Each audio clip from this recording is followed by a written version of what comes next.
Buenas tardes. Hoy vamos a analizar un tema que se ubica en el contexto de la patología negocial y que lo que nos dice es que encontramos aspectos que presentan algún vicio, alguna inexistencia de algún elemento que produce que nos afecte o la validez o la eficacia de un negocio. Y recordemos cuando veíamos el cuadrinomio fundamental de la fenomenología jurídica y cuando hablábamos de que el segmento de los contratos forman parte de los negocios jurídicos, aquí vamos a analizarlo en ese contexto. Cómo nos impacta, cómo nos afecta directamente los contratos, repito, tanto en la parte de validez como en la parte de eficacia. Quisiera de entrada hacer una observación y es que nosotros no solamente vamos a ver este fenómeno o este instituto o estos institutos de la nulidad y la anulabilidad eh, que lo desarrollamos hoy, sino que también hay una parte que posteriormente vamos a ahondar a través de una investigación que se está haciendo por parte de dos personas, Kathleen y David, porque vamos a analizar y una gran cantidad de aspectos que también nos vienen a afectar de alguna manera tanto validez como eficacia del contrato. Posteriormente vamos a hablar de invalidez, vamos a hablar de inexistencia, vamos a hablar de lesión, de ineficacia, de inoponibilidad, de resolución. Vamos a distinguirlo de la resolución convencional. Vamos a hablar de la rescisión, vamos a hablar de la revocación y de la falsedad. Vean qué cantidad de institutos vamos a desarrollar en el curso. Y bueno, ustedes pensarán, es que son una cantidad muy grande. Sí, efectivamente, son alrededor de 12 institutos, incluyendo la nulidad y la anulabilidad, que le damos un trato particular por la importancia que tiene y vamos a ver cómo tiene algunas repercusiones también a nivel de lo que es la parte normativa. Así que eso es lo que nos va a ocupar. Ustedes van a darse cuenta que cuando veamos esos otros temas, los días que nos quedan por ahí, que igual es muy posible que retomemos un poco, por lo menos la parte más importante de la nulidad y la anulabilidad, ustedes se van a dar cuenta de que cada uno tiene su particularidad, aunque hay algunos que son derivados de otros. En este caso, la nulidad me parece que viene a ser un instituto de mucha importancia y lo vamos a ver desde el punto de vista práctico. Hay algunos incluso que la normativa, en el caso del Código Civil, a veces utiliza algunas denominaciones y a veces utiliza otras. Igual ocurre con el caso de la anulabilidad, que pareciera que hay una norma por ahí que lo vamos a ver que trata de asimilarla a la rescisión contractual, que nosotros vamos a entender que son cosas diferentes, a pesar de lo que dice la normativa. También quisiera, a modo de introducción, señalarles que cuando hablamos de nulidad, es lo mismo que ustedes escuchan cuando se dice nulidad absoluta. Y cuando hablamos de anulabilidad, es lo que llamamos nulidad relativa. Entonces, para los efectos de lo que vamos a hablar hoy, vamos a entender que son institutos o palabras que utilizamos como sinónimos. El Código Civil lo trata de la misma manera y ustedes se van a ir dando cuenta cuando revisemos alguna normativa, cuando analicemos alguna norma, cómo encontramos eh, la determinación, la nomenclatura, indistintamente.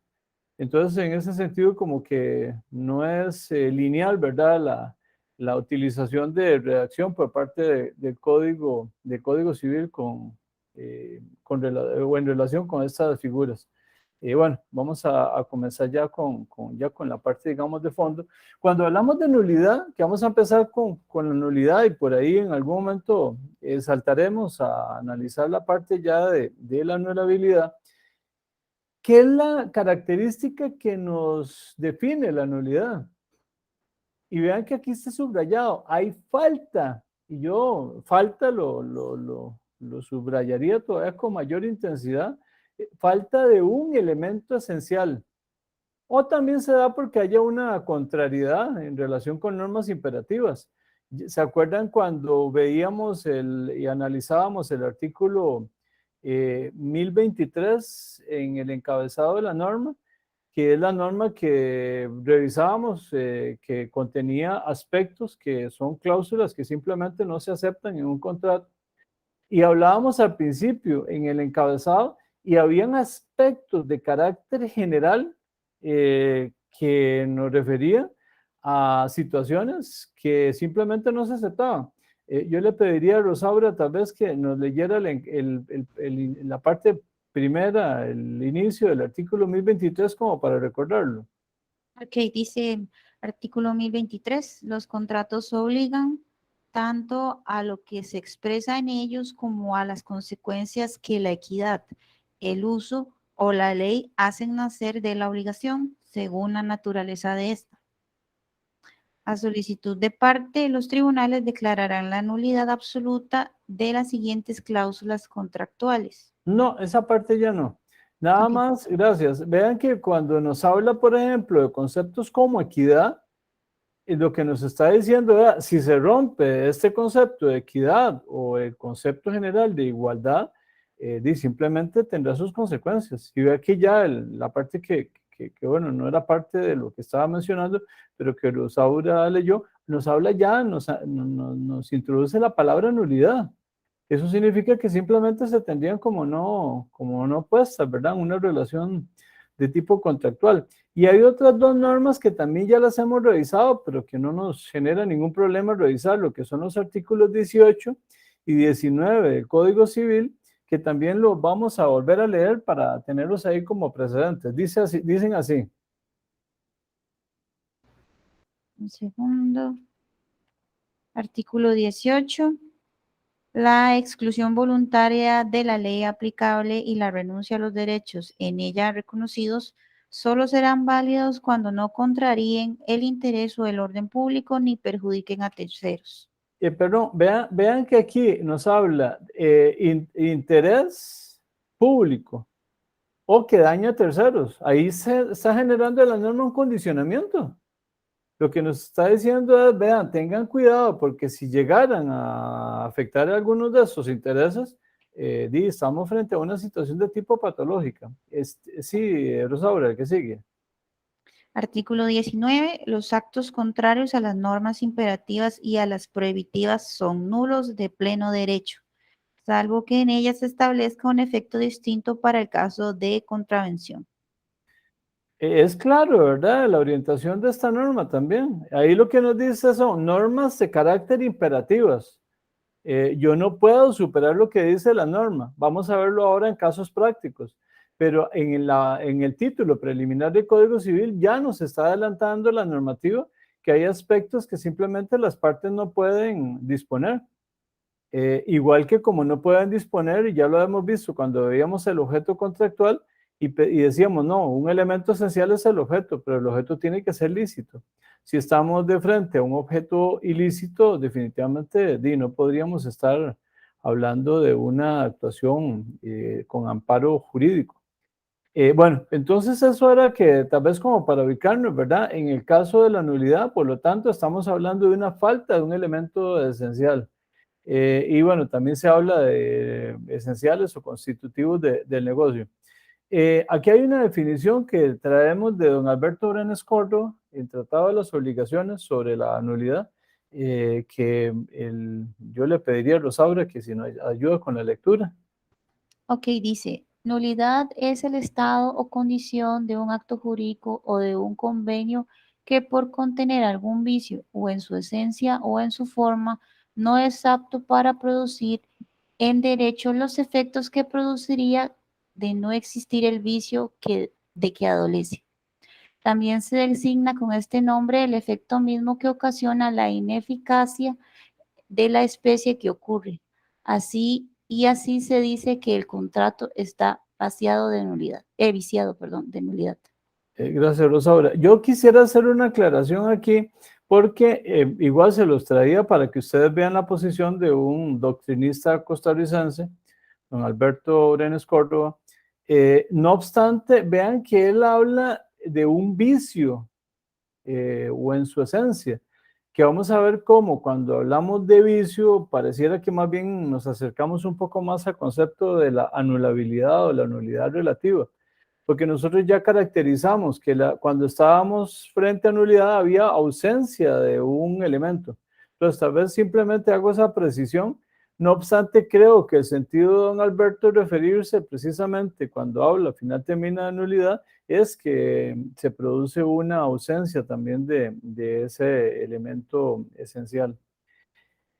El negocio jurídico nulo no produce en principio efectos y vamos a ver un poco más adelante por qué es que estamos señalando o diciendo que es en principio, porque hay algunos supuestos, lo vamos a ver, hay un instituto en específico que es la adquisición a non domino, que lo vamos, repito, por lo menos lo vamos a señalar, es un instituto que ustedes lo van a desarrollar a mayor profundidad en el curso de Derechos Reales, pero que vamos a ver cómo aún frente a una situación de nulidad por la vía de la excepción, podría estar produciendo efectos jurídicos. La nulidad la puede alegar cualquier persona interesada, está sujeto a la prescripción, igual que la anulabilidad, que posteriormente vamos a ver la diferencia entre una y otra. Y en el caso de la nulidad, a diferencia de la anulabilidad, no puede ser convalidada. Esta norma 837, y la van a encontrar ustedes en esta presentación en varios momentos, analizado desde diferentes perspectivas, es una norma muy importante y lo vamos a repasar, vamos a ver qué es lo que dice. Repito que después la vamos a ir analizando por partes. La norma dice así. Dice artículo 837, la nulidad absoluta puede alegarse por todo el que tenga interés en ella y debe, cuando conste de autos, declararse de oficio, aunque las partes no la aleguen, y no puede subsanarse por la confirmación o ratificación de las partes, ni por un lapso de tiempo menor que el que se exige para la prescripción ordinaria. Gracias. Vean, empezamos o refiriendo lo que les había mencionado. El 837 nos habla de nulidad absoluta, como para que vean la parte de denominación, cómo en algunos momentos va cambiando. Aquí viene la parte de legitimación. ¿Quién puede alegarlo? El que tenga interés. Hay una parte que incluye la declaración de oficio, no obstante, y ahora se lo refiero, la jurisprudencia ha dicho que la nulidad sí tiene que ser solicitada. Ese como que ha sido la lectura más importante en este tema de la declaratoria de nulidad. El ratificar que no tiene subsanación a diferencia de la anulabilidad o la nulidad relativa. Y les mencionaba, al igual que en el caso de la anulabilidad, que en eso sí se parecen, ambas pueden enfrentar desde la perspectiva de la acción la prescripción correspondiente. Después la vamos a ver cuál es el plazo que aplica para una y para otra. La nulidad es originaria, significa que una vez declarada se constituye un derecho nuevo. Esa es una característica de la nulidad. Y bueno, vamos a ver algunos o algunas referencias. Esta en específico sobre el tema nuestro, el tema de contratos. Y vamos a ver cuándo estamos frente a un caso de nulidad. Es el artículo 835 que lo vamos analizando en cada inciso. Ok, dice artículo 835, hay nulidad absoluta en los actos o contratos. 1. Cuando falta alguna de las condiciones esenciales para su formación o para su existencia. Vean que nos recalca lo que ya mencionábamos, que hay un faltante de un elemento esencial. Y recuerden que nosotros ya estuvimos haciendo la separación entre elementos esenciales, entre elementos naturales y entre elementos accidentales. Y aquí estamos hablando exactamente de los elementos esenciales. sujeto, objeto, causa y con todas las variables que tienen esos elementos, ¿verdad? Que ya habíamos referido. Pero entonces, si la norma ya nos adelanta que hay un faltante y por lo tanto genera la nulidad. Inciso 2. Cuando falta algún requisito o formalidad que la ley exige para el valor de ciertos actos o contratos, en consideración a la naturaleza del acto o contrato y no a la calidad o estado de la persona en que ellos intervienen. Ok, aquí está igual refiriéndose a un tema de falta de requisitos. Ese viene complementando lo que ya nos decía el inciso 1 y el inciso 3. Cuando se ejecutan o celebran por personas absolutamente incapaces. Bueno, esa es una falta relacionada con el elemento subjetivo dentro de un contrato. Vamos a ver algunos casos de nulidad y vamos a ver el tratamiento que la normativa le va dando dependiendo del caso. El artículo 292 lo ubicamos también en otro tema que ustedes van a desarrollar en derechos reales, creo que es el año entrante, que tiene que ver con uno de los elementos en que se disgrega el dominio. En este caso es la transformación y enajenación. Y vamos a ver cómo alude a una nulidad cuando hay un tema de limitaciones a la libre disposición de los bienes. La norma dice así, 292. 292. Los derechos de transformación y enajenación son inherentes a la propiedad y ningún propietario puede ser obligado a transformar o no transformar, a enajenar o no enajenar, sino en los casos y en la forma que la ley lo disponga. Perdón, interrumpa Rosaura. Esta norma está partida como en dos. Primero plantea un atributo del dominio muy importante como es la transformación y la enajenación, la posibilidad de disposición de un bien. Y lo que nos dice es que no se puede afectar. ¿Por qué? Porque siendo un atributo muy importante para el dominio, para la propiedad, lo que se dice es, no, si usted lo adquiere es para que lo utilice, para que genere disposición. Por lo tanto, hay una posición de principio de que no me afecte esa libertad que tienen las partes de la utilización de acuerdo con su interés lícito del bien. Pero inmediatamente vean la segunda parte, y aquí es donde viene la parte de nulidad, porque sí permite algún grado de limitación. Dice así la segunda parte. Es permitido establecer limitaciones a la libre disposición de los bienes únicamente cuando estos se transfieren por título gratuito. Continúo, sí. Sí, por favor. Pero no serán válidas por un plazo mayor de 10 años, salvo tratándose de beneficiarios menores de edad, en que este término puede ampliarse hasta que el beneficiario cumpla 25 años de edad.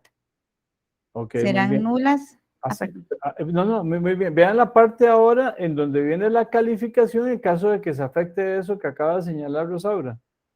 Serán nulas por contrarias al interés y a la libre disposición de los bienes como atributo del dominio, las limitaciones establecidas por mayor tiempo del indicado en el presente artículo, y en consecuencia el registro público hará caso omiso de ellas en cuanto excedan los términos señalados, considerándose el bien libre de toda restricción.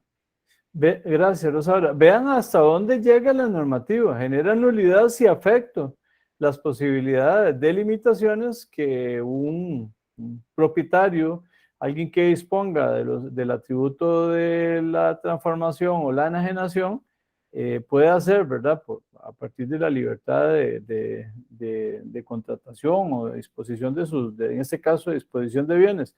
Y establece cuál es el efecto, cuál, dice, si supera las posibilidades que la norma le da, simplemente cae en una situación de nulidad. Otro caso es en relación con la causa, específicamente el inciso C del 627, Código Civil. Dice así. Para la validez de las obligaciones es esencialmente indispensable, punto C, causa justa. Causa es un elemento esencial, ya lo habíamos visto. Por lo tanto, ¿hay algún daño, alguna falta en relación con la causa? Simplemente caemos en una situación de nulidad. El 659 en relación con la obligación facultativa. Una obligación facultativa que adolece de algún vicio inherente a la cosa que forma su objeto es nula, aunque no adolezca de ningún vicio la cosa asignada para la facilidad del pago.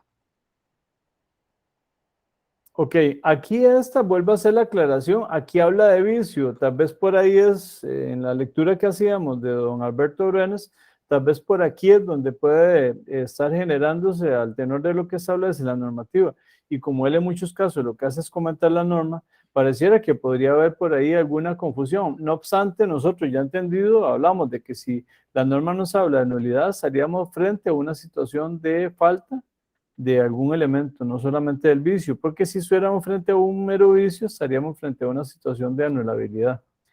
En el caso de la donación indeterminada o de bienes a adquirir, son dos casos en donde específicamente la norma nos dice simplemente hay nulidad. Si usted va a donar algo indeterminado o algo que va a adquirir, no se puede. Estamos frente a un supuesto que causa nulidad. Así lo regula el artículo 1398. También es absolutamente nula, uno, la donación indeterminada de todo o de parte alícuota de los bienes presentes. Los bienes donados, sea el todo o una parte de los que pertenecen al donador, deben describirse individualmente. Y, punto dos, la donación de bienes por adquirir. Ok, ahí están esos dos supuestos también. Aquí, ¿qué nos afecta? Directamente otro elemento esencial que es el objeto. En un caso por indeterminado o porque simplemente o sea, está condicionado a que ni siquiera sea adquirido, por lo tanto lo afecta con la determinación de nulidad.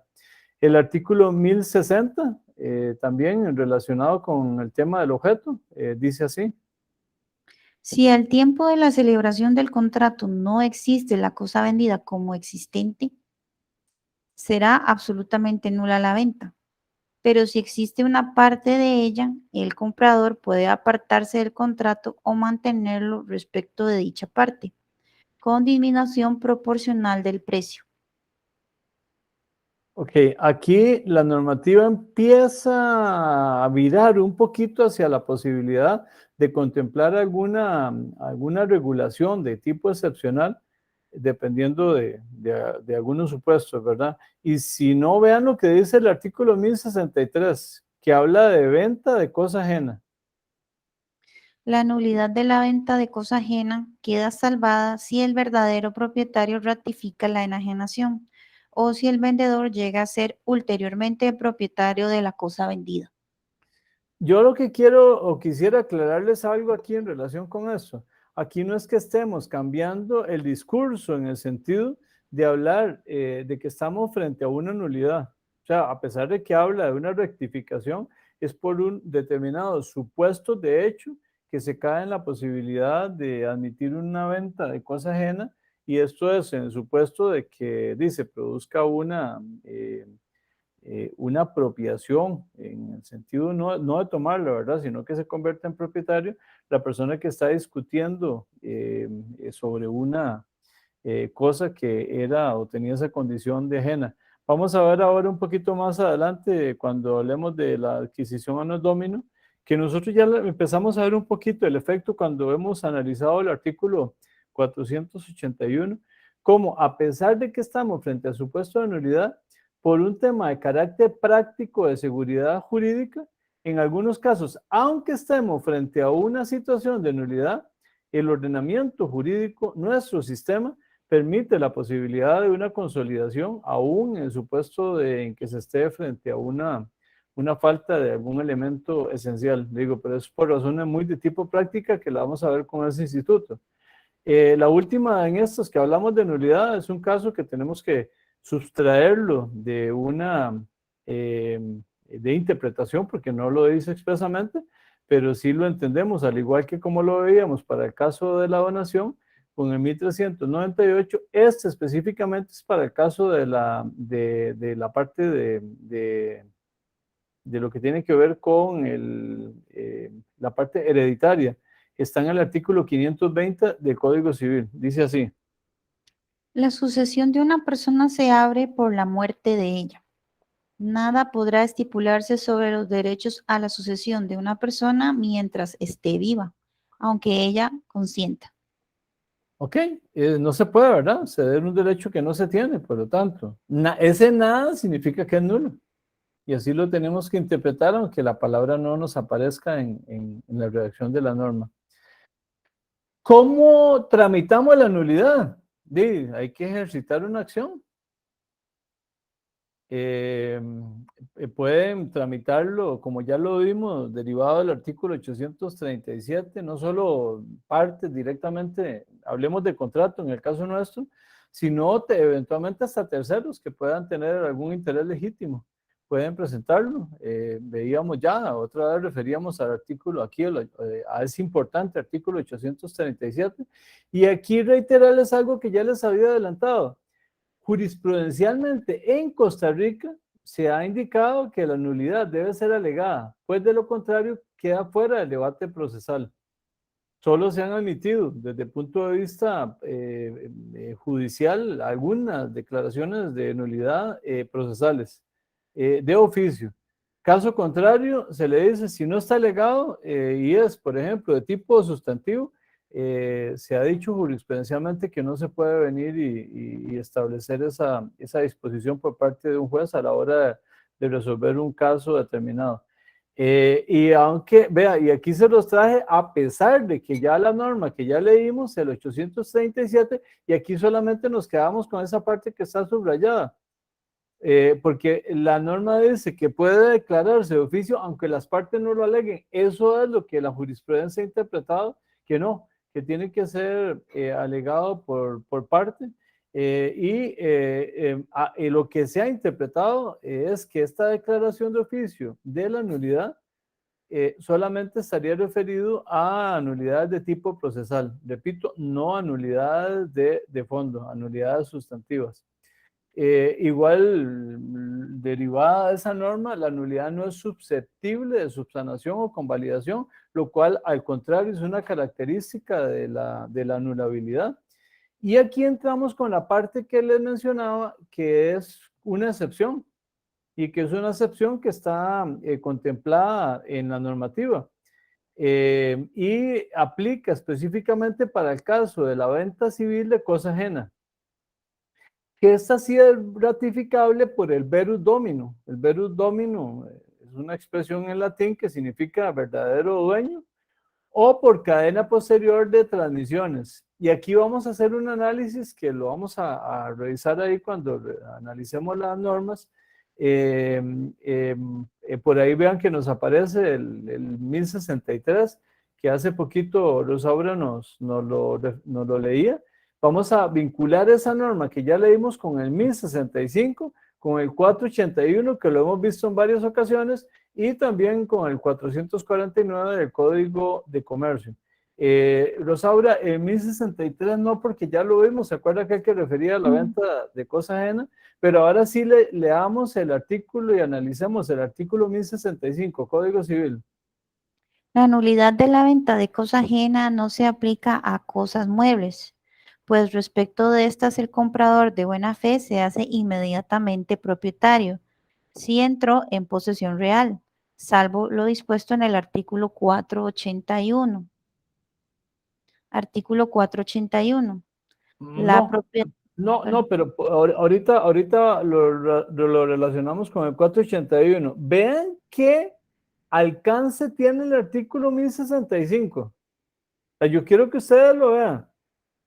Es una manifestación del código que dice, vea, a pesar de que nos encontramos frente a una situación de nulidad, ausencia de algún elemento esencial, yo voy a dejar que se mantenga ese acto por un tema de seguridad jurídica, y eso es lo que se llama adquisición a non domino. ¿Qué significa la adquisición a non domino? Es adquisición por parte de un no dueño. Esa es la traducción que tenemos que hacer. Y aquí, por ese concepto de seguridad jurídica aplicado a bienes muebles, y recordemos que estamos hablando principalmente de bienes muebles que se transmiten a través del modo de tradición, que es el que nosotros vimos, que recuerden que está a partir del artículo 481, que esa norma la hemos visto en varias ocasiones, pero que no nos hace daño repasarla. El 481, el Código Civil, recordemos, dice así. Ok, dice, la propiedad de los muebles se adquiere eficazmente respecto de terceros por la tradición hecha a virtud de un título hábil. Pero Ahí, aquel, detengámonos un momento. Recordamos aquí, ese es el concepto de la tradición, eh, animus, corpus y animus, que es el que aplica para efectos de la tradición, para que vayamos recordando ese concepto. Animus es la intencionalidad de transmisión del bien y corpus es la entrega material. Ese, por ahorita, como para que entendamos ese artículo, ¿verdad? No obstante, ¿por qué el 1065 refiere al 481? Por lo que viene a continuación, porque aquí viene el concepto de transmisión, aún en el caso de robo o de pérdida, no, en el caso de robo y transmisión a través de alguien que se dedica a eso. Y también, bueno, yo les había explicado que aquí también viene la regulación escasa que tiene el Código Civil sobre el tema de la acción reivindicatoria tratándose de bienes muebles. Recordemos que estamos únicamente tratando bienes muebles. La norma sigue diciendo esto que Rosaura nos lo agrega. pero aquel que ha perdido o a quien han robado una cosa mueble puede reivindicarla dentro de 3 años contados desde el día de la pérdida o del robo, salvo que el poseedor actual de la cosa robada o perdida la hubiere comprado con las formalidades usuales en feria o venta pública, o a un mercader que vende cosas semejantes.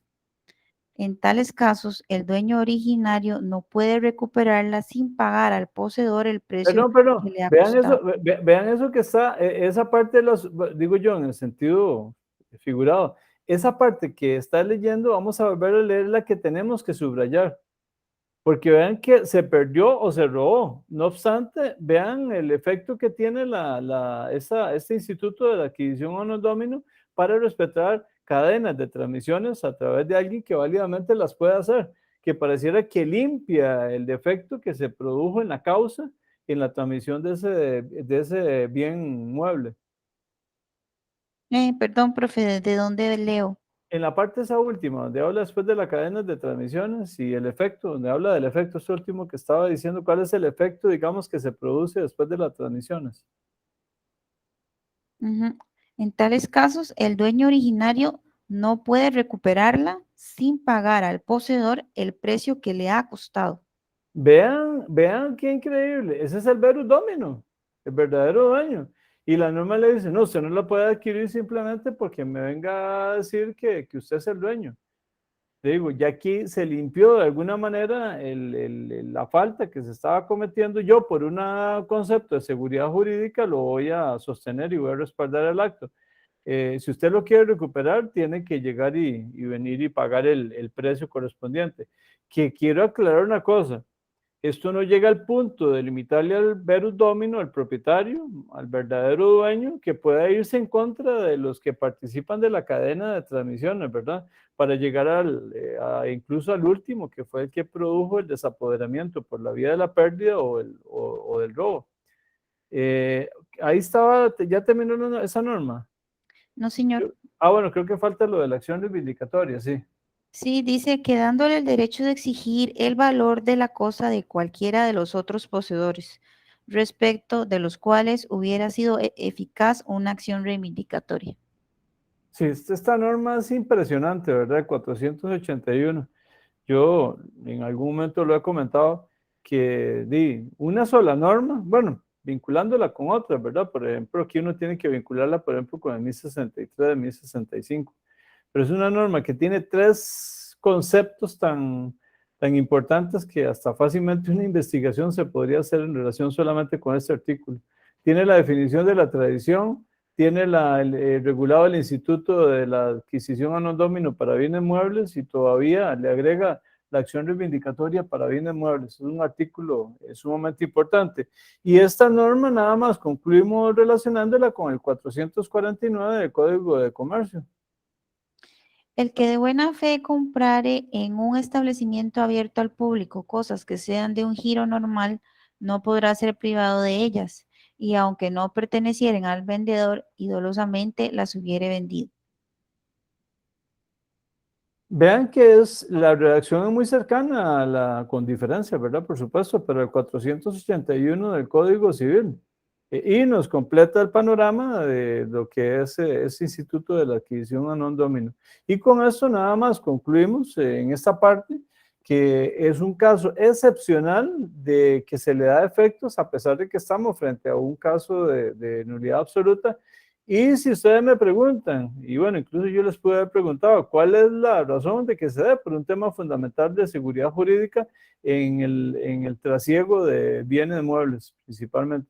No obstante, quiero mencionarles que el Instituto de la Adquisición a non domino, incluso jurisprudencialmente, se ha admitido también para el caso de bienes inmuebles, para que si lo escuchan por ahí en alguna resolución judicial, que no se vayan con la idea de que solamente aplica para bienes muebles. Se aplicaba inicialmente para bienes muebles, pero posteriormente por vía de interpretación también se ha admitido para bienes inmuebles, bajo todas las premisas del Instituto de la Adquisición a non domino y siempre y cuando se cumplan los supuestos particulares de tipo de bien, ¿verdad?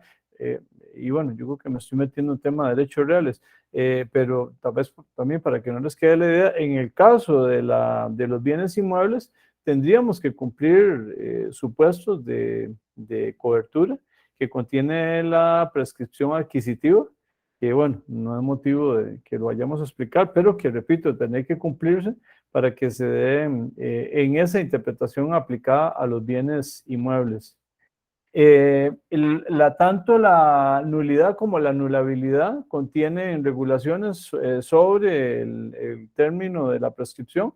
Ya vimos desde el 837.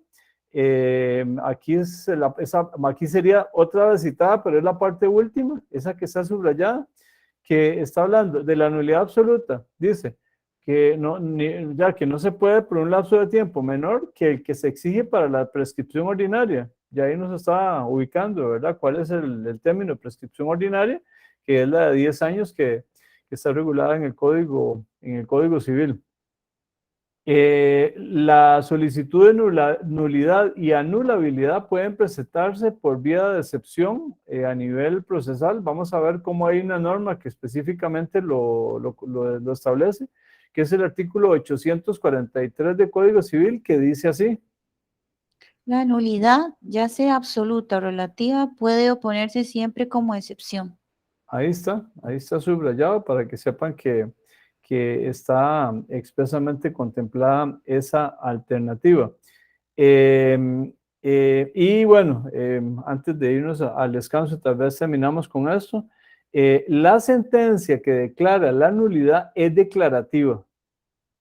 ¿Qué significa? Se constata la invalidez inexistente, la falta de un elemento esencial. Se habla incluso de insubsistencia del acto, con esa excepción que vimos, y se habla de efectos ex tunc. Recordemos nada más que cuando hablamos de efectos ex tunc, es una locución latina, ¿verdad? En el caso de la locución ex tunc, significa desde ahora. Ese es ¿qué es lo que significa?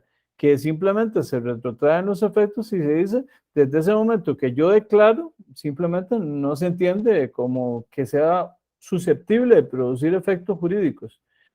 En el caso de la sentencia que declara la anulabilidad, esta es constitutiva. Vean que la nulidad es declarativa, la anulabilidad es constitutiva. ¿Qué significa que es constitutiva? El supuesto de hecho se perfecciona hasta el momento en que el interesado revela su intención de que se declare la invalidez y por lo tanto son efectos ex nunc, que son diferentes a ex tunc. ¿Cuál es la connotación de esta locución latina? En el caso de ex nunc, tendríamos que decir que es desde entonces. ¿Y cuál sería la diferencia entre la aplicando ex tunc en la declaración de nulidad y la declaración de anulabilidad? Que en el caso de la anulabilidad, aún siendo declarada, se podrían contemplar efectos y protegerlos. En el tanto lo que se dio fue un vicio de algún elemento esencial, no la falta. Por lo tanto, hay una cobertura, tal vez un poco más atenuada desde la perspectiva de que sí se haya producido algún tipo de efecto jurídico y sí se protege hasta un momento determinado en que se dice, ok, ya yo lo constituyo a través de una sentencia y a partir de aquí declaro una nulidad y a partir de aquí es cuando no se van a dar efectos. Pero repito, podría ser que sí se dieran en un momento hacia atrás. Eso tendría que analizarlo directamente el juzgador en un momento determinado. Son las 7 de la noche, vamos a hacer el receso. 5 minutos vamos a tener de receso.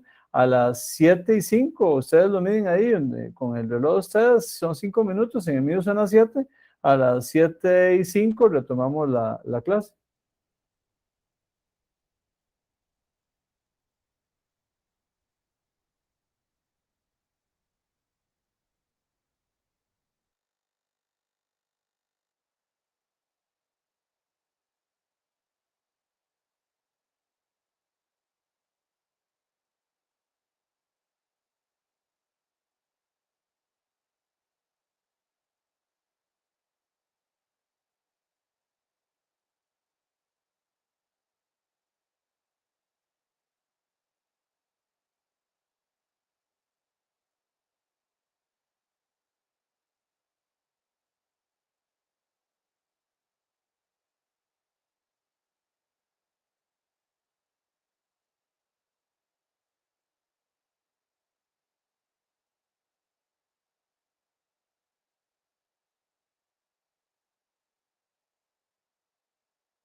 Hola, hola.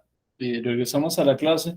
Vieran que quisiera mencionarles que por si quisieran ampliar y porque hay alguna discrepancia en la doctrina en relación con los efectos de la sentencia que declara nulidad y o anulabilidad, que por ahí estuve leyendo un artículo por si les interesa de una revista, la revista española de Derecho Administrativo. Eh, no obstante, que es de Derecho Administrativo, analiza el fenómeno de la declaratoria de nulidad y anulabilidad. Quiero aclararles incluso que habla de los efectos ex tunc para la anulabilidad. Yo pienso que tal vez depende de la perspectiva, digamos, en que se analice. Pero por si les interesa, es un artículo de un autor español que se llama José Antonio Tardío Pato. Él es titular de la universidad, Universidad Miguel Hernández, específicamente en el área de Derecho Administrativo. Eh, eh, Aquí les voy a poner bueno, vamos a ver si puedo ponerles el dato.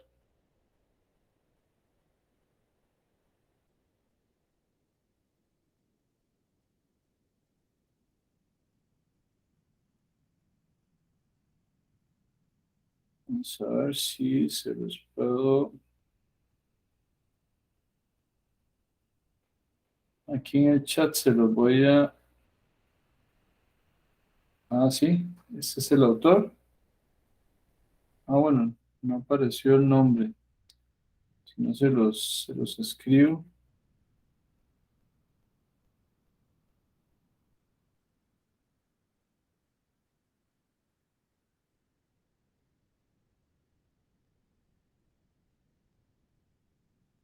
Él es el autor y lo encuentran en la revista española. Aquí les doy el dato completo.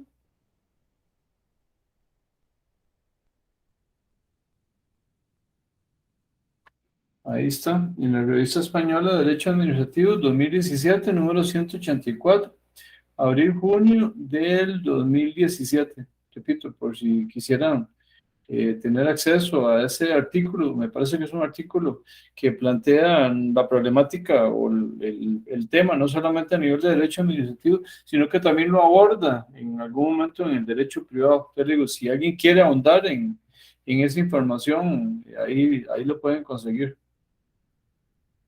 Bueno, quisiera tal vez antes de continuar a una pregunta a ustedes más bien, si alguien hasta este momento tiene alguna duda, alguna inquietud que quisiera plantear.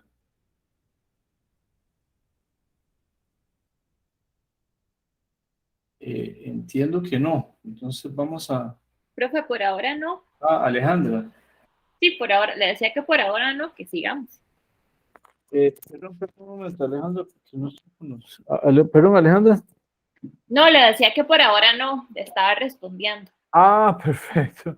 Ok, bueno, recuerden que si tienen cualquier inquietud, simplemente abren micrófono o levantan la mano ahí abajo, en el centro, ahí nada más levantan la mano, ¿verdad? Ya ustedes ya conocen esta herramienta. Entonces vamos a seguir con el tema de este análisis que estamos haciendo de la nulidad y la anulabilidad. Aquí caemos en el tema de la prescripción. Derivado del 837, tendríamos que decir que la acción de nulidad prescribe a los 10 años y la acción de anulabilidad prescribe a los 4 años, que es una consecuencia de 837 para la nulidad y 838 para la anulabilidad. Esa es la orientación que persiguen ambos. Aquí en este caso tendríamos que decir que se asimilan en el sentido de que a ambos les aplica la prescripción. Importante, si un acto todavía viéndolo en relación con la nulidad, si un acto nulo no se ha ejecutado, no podrá exigirse cumplimiento. Y aquí podríamos de nuevo volver bueno, no estamos frente a un supuesto de nulidad, ¿verdad? Pero recordemos también que otro instituto que ya hemos analizado, repito, no es de nulidad, sino de falta de ejecución, que era la excepción de contrato no cumplido, ¿verdad? Repito, hago la aclaración que no es lo mismo. En ese caso, si es un contrato que es un contrato válido, pero que simplemente alguien no lo ejecutó, entonces el otro está en la posibilidad de no ejecutar. Repito que es diferente. Aquí simplemente es nulo, no se ha ejecutado y no se puede exigir el cumplimiento precisamente por esa nulidad. Si el acto ha sido ejecutado, que ocurre muchas veces en la práctica, siendo nulo, las partes quedan obligadas a restituirse mutuamente lo que han recibido en virtud del acto inválido. Esa es la orientación que tiene la normativa de un acto nulo que tiene algún nivel de ejecución.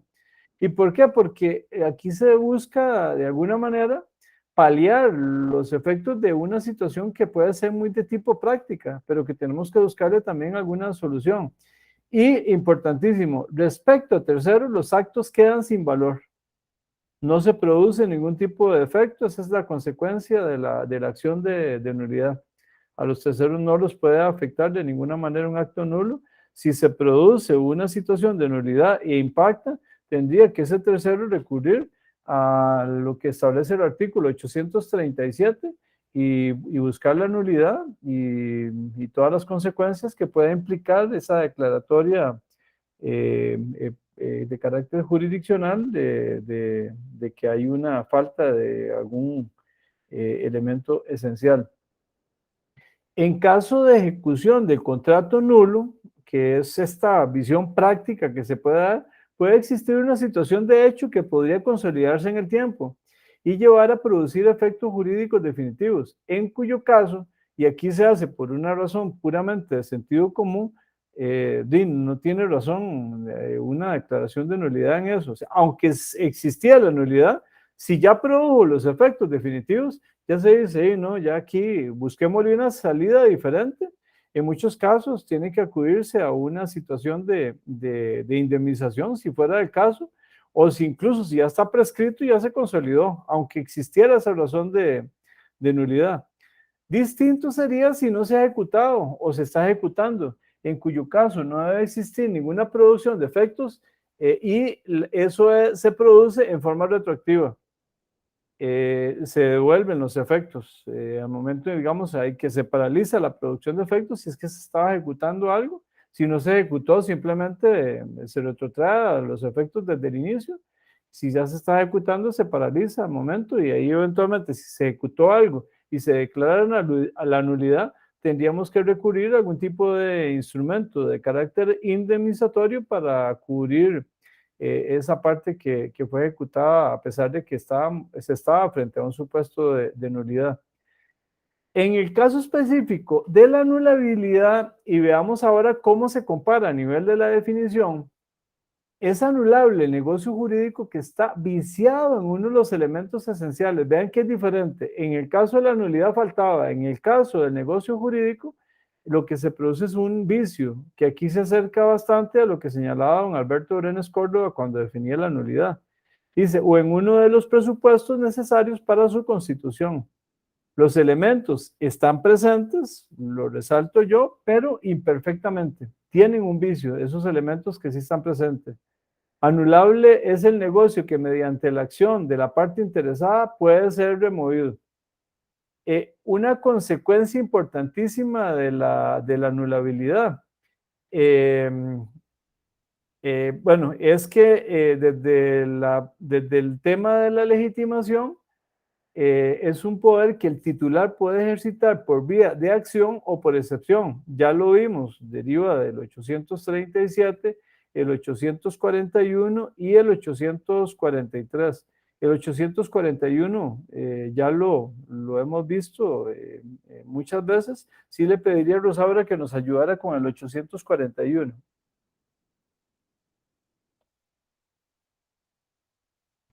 Ok, dice 841, el plazo para pedir la rescisión será el de 4 años, que se contarán en el caso de violencia desde que hubiere cesado. En los casos de contratos ejecutados o celebrados por el menor, desde que el padre, madre o tutor tuvieran conocimiento del acto o contrato y a falta de ese conocimiento, desde que el menor fuere emancipado o mayor. En los demás casos, desde la fecha de celebración del acto o contrato. Todo lo Gracias. cual se entiende. Perdón. todo lo cual se entiende y se observará cuando la ley no hubiere señalado especialmente otro plazo. Gracias. Vean que aquí se habla primero de otro tema que igual nosotros ya lo vimos, pero que también lo vemos un poco más adelante con más detalle, que son los vicios de la voluntad. Nos habla de violencia y nos habla por ahí de la presencia de menores, ¿verdad? Pero lo importante, y también hago otra acotación, es en el sentido que aquí es en esta norma donde pareciera que genera una confusión entre los conceptos de anulabilidad y de rescisión, ¿verdad? Que son conceptos diferentes, pero sí pareciera que sí como que los confunde. Pero lo importante es que sí abre la posibilidad del ejercicio de la acción de anulación y contiene un plazo que es el que doctrinariamente y a nivel jurisprudencial se ha establecido como el plazo de la anulabilidad de los 4 años. Y bueno, lo complementamos con el 843 Código Civil. Dice la nulidad, ya sea absoluta o relativa, puede oponerse siempre como excepción. Eso es, de ahí se deriva que se puede tramitar por cualquiera de las dos vías. Ya lo veíamos que se podía por excepción, pero de conformidad con el 843 se permite por cualquiera de las dos, tanto la nulidad como la anulabilidad. La anulabilidad no puede ser tácita o virtual, debe ser expresa, tienen que ser casos expresamente previstos por la normativa. Es posible para determinadas personas que, por ejemplo, alguna persona tenga una situación de un vicio, pero que otra no la tenga. Entonces, podría ser una declaratoria que perfectamente podría ser parcial. Supone acción de parte, no es declarable de oficio y es prescriptible, tal y como lo vimos derivado del 837 para la nulidad y del 838 para la anulabilidad. Y también importante señalarles que el interesado puede renunciar a la impugnación. Eso es perfectamente posible y simplemente no acciona. Y se podría generar una prescripción y consolidarse con el tiempo, a pesar de que haya enfrentado algún vicio en alguno de sus elementos. Los actos anulables pueden ser subsanados mediante convalidación o prescripción. Vean qué interesante, lo cual no ocurría en el caso de la convalidación, no se subsanaba en el caso de la nulidad, en el caso de la anulabilidad sí, y bueno, la prescripción sí le aplicaría, igual que la nulidad, que aquí es un elemento que sí son igual los dos, aunque aplican plazo diferente. El acto anulable produce efectos mientras no se dé la declaración judicial o administrativa. Eso es lo que hablábamos del efecto extunc, perdón. Y ahora sí que, espérese para devolverme, para mantener la tesis que habíamos hablado, efectos ex nunc, perdón, de la anulabilidad. Ese sería, digamos, el efecto, ¿verdad? En el caso de la declaratoria de la acción de anulabilidad. Y eso, entendámoslo de esta manera, y fuera de lo que ya yo les había explicado. Y qué es lo que puede generar alguna confusión desde el punto de vista doctrinario si estamos frente a efectos ex nunc o efectos ex tunc, que ese autor que le refería habla incluso, el título es de efectos ex tunc. Aquí lo que tendríamos que hablar y que es lo que nos interesa es que a diferencia de la nulidad, en el caso de lo anulable, sí se puede contemplar la producción de efectos mientras no se dé la declaración judicial. Por eso es que se hablaba de que es constitutiva, porque es a partir de la declaración que ya se dice que ahí simplemente no se producen efectos jurídicos. Esto también me parece que es lo más importante, más allá de la denominación que uno le aplique a nivel de la consideración de la producción de efectos, es eso, entender. En la nulidad no se puede producir efectos jurídicos salvo la excepción de la adquisición o no dominio. En el tanto que lo anulable sí permite que se produzcan efectos jurídicos y es con la declaración que ahí se paralizaría esa producción. Y la anulación se produce por medio de sentencia constitutiva, que era lo que ya les había indicado. ¿En qué casos, hablando de esa regulación expresa, estamos frente a actos que le cae la anulabilidad o nulidad relativa en el concepto de esta norma? Y vean que vuelve otra vez a hablar de rescisión, ¿verdad? Siendo institutos diferentes. Pero vamos a ver qué es lo que dice esta norma, el 836, para la anulabilidad. Rosaura. Hay nulidad relativa y acción para rescindir los actos o contratos. Uno, cuando alguna de las condiciones esenciales para su formación o para su existencia es imperfecta o irregular. Vean la diferencia que teníamos con la nulidad. Aquí sí existe, pero es imperfecta o irregular. Tiene un defecto, pero sí existe, lo cual no ocurría con la nulidad. Dos. Cuando falta alguno de los requisitos o formalidades que la ley exige, teniendo en mira el exclusivo y particular interés de las partes. Aquí vean que habla de falta, ¿verdad? Aquí ya como que le baja un poco el perfil a lo que venimos hablando y la norma sí habla de falta de algunos requisitos, solamente que aquí no estamos hablando de un requisito de tipo esencial, ¿verdad? Está hablando de algún tipo de formalidad. La formalidad es, en principio, salvo que tenga alguna importancia relativa desde el punto de vista normativo, por un tema de sostenibilidad de un acto, es algo que es subsanable. A eso nos estaríamos refiriendo. El inciso 3. Cuando se ejecuten o celebren por personas relativamente incapaces. Bueno, aquí subrayamos la palabra relativa o relativamente incapaces. Eso es lo que nos genera la posibilidad de que estemos frente a una situación de anulabilidad. Bueno, el 838 era el complemento del que ya varias veces hemos visto, del artículo sobre la nulidad, y este específicamente nos habla de la nulidad relativa o anulabilidad, y que también vamos a ver que al final es como el hermano, digamos, de normativo del 837 para la nulidad, ese sería para la anulabilidad, y dice así. La nulidad relativa no puede declararse de oficio ni alegarse más que por la persona o personas en cuyo favor le han establecido las leyes o por sus herederos, cesionarios o representantes, y puede subsanarse por la confirmación o ratificación del interesado o interesados, y por un lapso de tiempo menor que el que exige para la prescripción ordinaria. Gracias. Vean cantidad de cosas que podemos sacar de esta norma. Primero, ¿quién lo puede alegar? Más que por la persona, personas cuyo favor la han establecido las leyes. Hay una legitimación, digamos, directamente legal, o sus herederos, cesionarios, representantes. Después, importantísimo, se puede subsanar, lo cual no ocurre con la nulidad, por la confirmación o ratificación del interesado. Entonces, tenemos la posibilidad de sanear ese vicio de un elemento que ya existía. Y el último elemento es el tema de la prescripción, que ya lo vimos, ¿verdad? Cómo se aplicaría la norma en donde estableceríamos que estaríamos aplicando los 4 años de prescripción, a diferencia de los 10 por prescripción ordinaria de la nulidad.